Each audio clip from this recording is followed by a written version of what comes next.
Now, all of you must have visited libraries, but have you ever met a human library? Well, we are talking about Ms. Guri Guha, who is a human library of sorts, an exponent of classical music, someone who has a huge knowledge of Indian classical music, and our correspondent Anuradha sat with her to discover her journey so far.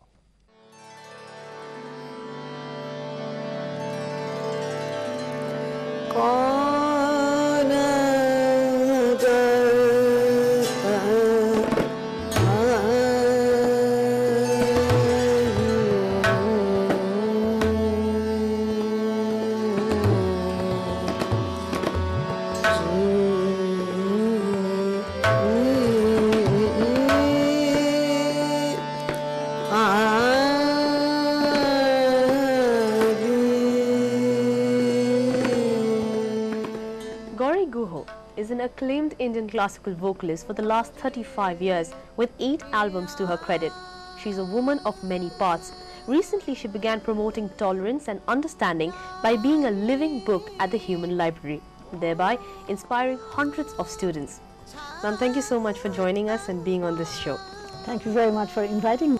And I'm very delighted to be having you a one-on-one session with a living book from a human library. So 2010 has been quite a year of achievement for you, because we had a conversation with you in 2009, but then tell us about 2010. Well, 2010 really had been very, very significant for me for a number of reasons.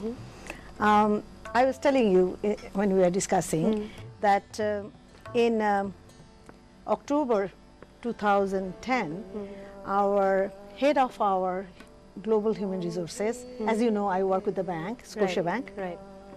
She announced a program called Her Success, Her Way. Right. What it was that, because this is the 2011 is the 100th International Women Year, to celebrate that, she wanted to select 24 extraordinary women worldwide. And she wanted nominations, so many nominations went, and I was selected one of them. So that was very big thing for me, because we have 70,000 plus employees, and 70% of which are women. So that was one thing I feel very, good about. No, you should be proud about it, right? And 24 women is not a joke.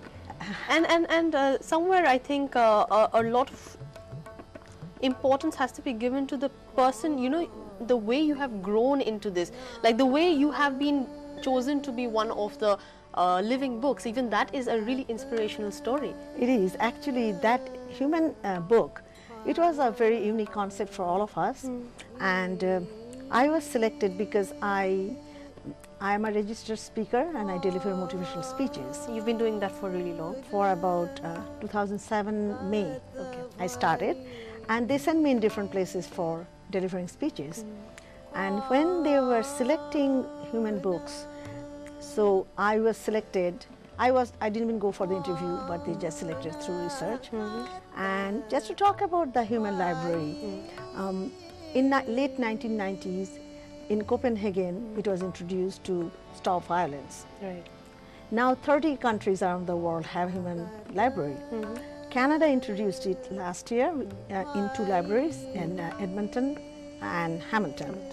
And in Toronto, they introduced this year. Right. And we had That's where you live? Yes, that's where I live, yes. And that's where I've been living for 29 years, right. a long time. From the time you moved away from Yes, India? yes, absolutely. So what they did, they just explained to us in the orientation session what are the expectations for us, for them, and basically an overview. And on 4th of November, 60 people were placed in 5 libraries all across Toronto, and they publicized very widely through media, and people registered. You had to have a library card, like when you check out a book. Similarly, you had to have a library card to check out a human book. And actually, when I look at that, that the brochure that they publicized, well, I'm nothing in comparison to other books. That you're the only Indian registered as a human book in Toronto. Yes, I was the only one. But the thing is, there were different people from different races. Like there were 3 black gentlemen. There was someone from, there are white and black and South Asian, things like that. So what is the selection process like? How do you think they went about selecting these 60 human books in Toronto itself? Well, they just went through to see that the life of those people, the life experiences that they had, where they began, where they have ended. Their journey didn't end, but they have achieved, accomplished, and have contributed. It's not your personal accomplishment only. There are many successful people, but they wanted to see how much contributions you made to the society and the community. Is it an important thing about how they fought prejudice and stereotyping once they went, like mostly immigrants, would you call that? Yes, because Canada is a land of, country of immigrants. What happened, when people sometimes, they get carried away when they see like riots, violence. They don't even know why they're doing it. They saw maybe the person's father did it, the son just without understanding go and do it. So by knowing and understanding and the reasons for the violence and why it should not happen, if somebody can explain to them, that was the reason Copenhagen did. We don't have any such reason, but the reason we have is, immigrants are coming continuously there, and there are immigrants now, third, fourth generation. Things have changed drastically. Even the time we went to in 29 years, when we went, there was not much of a support system, in a sense. I mean, people were, asked to go to the manpower and look for the job postings and go for the interview. But now we have organizations where they will match. Like I was in the mentoring partnership program from Scotiabank in collaboration with TRIAC. Those who, talk to immigrants. And suppose you are working here in television and you go there, they will match with somebody in broadcasting industry. So that that person can guide you. It's not that that person is going to look for a job for you, but they will show you how to get a job, how to prepare the resume, how to prepare for the questions, how to dress. What are the things that you need to do to sell yourself?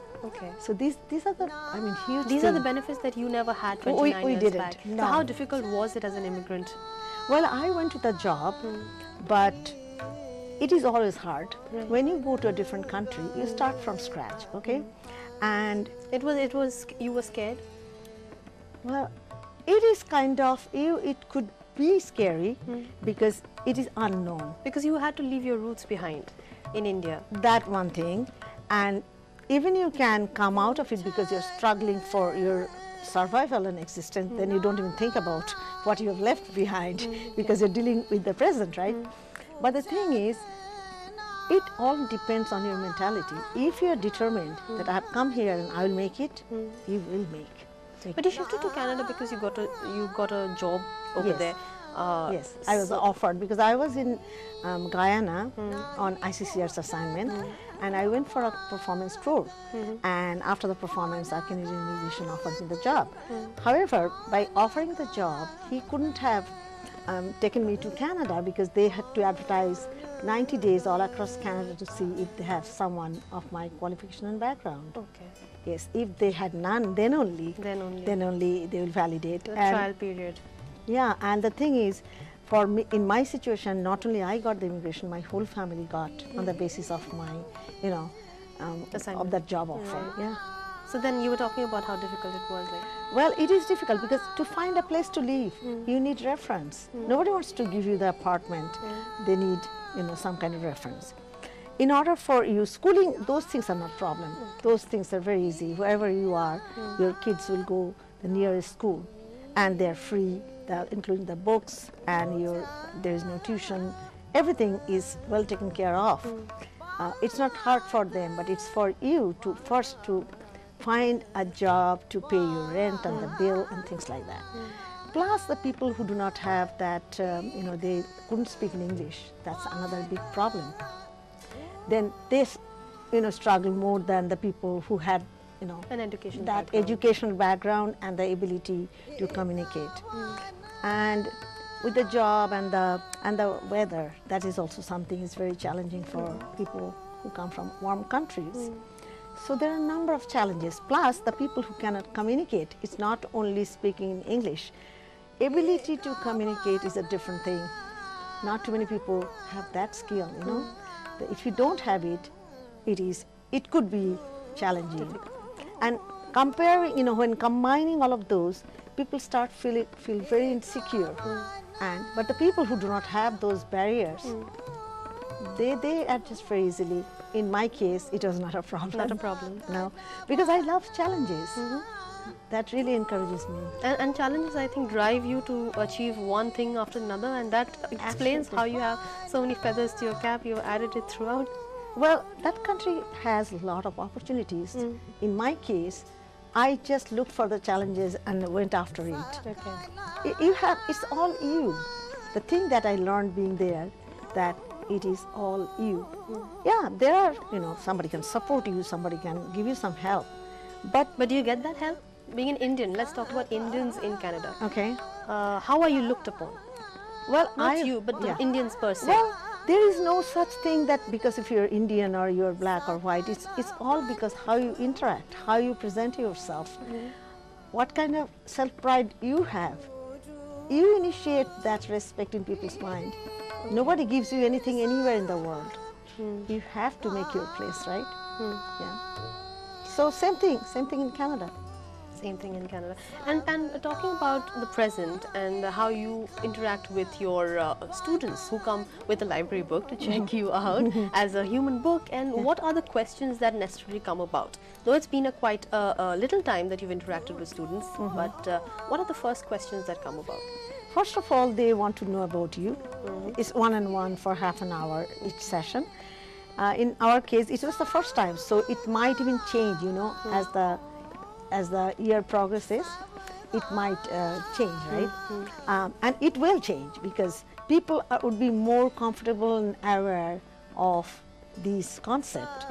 But in our case, they wanted to know about us, and then what did we do to get wherever we are today, and what are our future plans and stuff like that. They're very informal at the same time. It's very it may be informal, but you feel the connection. They get connected with you, and that's the whole purpose. And any anecdote that you would want to share with us about your struggle as an immigrant in Canada? Well, I would like to say that first of all, you must know what you want in life. For anybody, for any situation in any country, you need to know what you want. Once you know what you want, then you stay focused and just tell yourself, I can do it, and you will do it, because the path won't be very easy. There will be hurdles, there will be hardships, but that's okay. But you will not give up because you know where you want yourself Absolutely. to be. Right. And you measure your success and you celebrate your success. You set your goals which are realistically achievable. If you set unrealistic goals, being successful also, you will be unhappy because you don't even know what you want. But if you know what you want, even little steps at a time, when you get there, you raise the bar and you challenge yourself, and at the same time celebrate your successes. So you're saying that because maybe there have been numerous students coming to you who maybe don't know what they really want and are not focused in life. There are a lot of people. Yeah, not only students, there are a lot of people, they do not know what they want. That's why so much unrest is all around. I mean, you must have that peace at the end of the day. You should have peace of mind, and you should evaluate your day, every day. Did I make any contribution? Did I achieve anything? Achievement is yours, and contributions are for others. And the purpose of life is not to only acquire for yourself. Give something back to the society, because that has given you so much. Right. So the conversation that we are having right now, I just was very inquisitive to know, is it something like you have back in Toronto with in library, human library, that you are interacting with your students? Is it something like this, that you sit in a corner with one of your students and you're interacting just like this? The way What I was doing, yeah, absolutely. I don't even feel that we are in a studio, because that's what the connection means. We need to get connected in order for you and I to be comfortable and have a casual chat. Yes, it was like this, yes. It was. So you go back and you have a lot to achieve, I guess, as a living book. But then one thing that I would want to draw the attention of our viewers is that not many people know about is that your association with women in Canada, and you're working towards that, is the group which is called Association of Women of India in Canada. You have been working and associated with that for quite a long time. Actually, I was felicitated by them one time, and they wanted me to be their director. I very politely declined because, you see, I have too many commitments as is. I cannot really commit to something, and I will never commit to something that I cannot deliver. So I'm in their advisory committee, and I have helped them organizing their cultural events and things. So let's speak about the situation of Indian women in Canada. Tell us a little, South Asian women for that matter. What kind of situation would you like to know? Is it a job situation or is the day-to-day life? Day-to-day life? Well, most of them are working. The people who never worked even in their own countries, they work there because... What are the grievances that they have, or what are the difficulties or problems that they face and they come to you for solution about? Well, any discrimination and inequality between men and women that you see? Okay. You know, that sense of discrimination, actually I personally feel that it is more within you than it's out. Really? Yes. Because your sense of insecurity will make you very sensitive. So I'm not saying there is no isolated incidents. There may be. I haven't experienced any, neither my children or my husband. I cannot say that they did because we didn't. That doesn't mean nobody did. But the thing is, if there is a really some situation, they need to bring it out and seek help because they have multiculturalism, they have human rights. And those are very powerful organizations and they help you. They don't want these things to really creep up. But the thing is, before they even bring up any issue, they have to look at themselves saying, what happened? What did I do? What caused that? If they do that introspection, I'm pretty sure many cases it's not an issue. People make it an issue. Like people, let's talk about comparing. You being a South Asian woman, you being an Indian woman, you have been here for a very long time, and you know about the glass ceiling that exists. For that matter, let's talk about the job scenario because you being such a successful woman. Does that exist in Canada? I don't say that too because we hire from all over the world, people from all over the world. And more I get to see, and now I even get to hear Hindi speaking people are going by and they're talking about what they had in their, during lunchtime. So there are more and more people, coming into, I'm talking about our organization, I'm sure it happens everywhere. And they're getting more opportunities. It's, as I said, they have to be prepared. And when people go new, there's another thing people talk about is Canada, if you go for interview, they ask for Canadian experience. Well, Canadian experience mean, people have misconception, but I've thought about it a lot. Canadian experience means the way of life. It doesn't mean whether you work in a specific organization or not. If you are an engineer, you will, and you want to work, it might take you a little bit of time because you have to brush up your education. More than your education, your way of communicating with others, understanding their vocabulary, and to be part of them and their conversation. So I asked that same question. I said, who do you hire? If you're on the hiring board and somebody comes who easily communicates with you, understand your jokes, and because every country has their phrases and idioms and things, if you don't understand and you just look at them as if you don't even know whether it's things to eat or to put on your face, so naturally the person you were doing with are not comfortable with you. Right. They would like to have someone who can easily adapt to those situations. And education, if you had good education or any kind of education back home, it doesn't take much time. I used to be assistant manager in Food Corporation of India before I left, and before I went to Guyana. And I wanted to be in administration, and I did business management, and I did some courses, bank courses and some soft skill courses. it didn't take me much time, and within 1 year I was in a management position. Okay. So that disparity does not exist. No, not to me. Seriously, it isn't. But people talk from their experiences, right? If my experience was bad, whatever was the reason, I will not say a very good thing about any country or situation.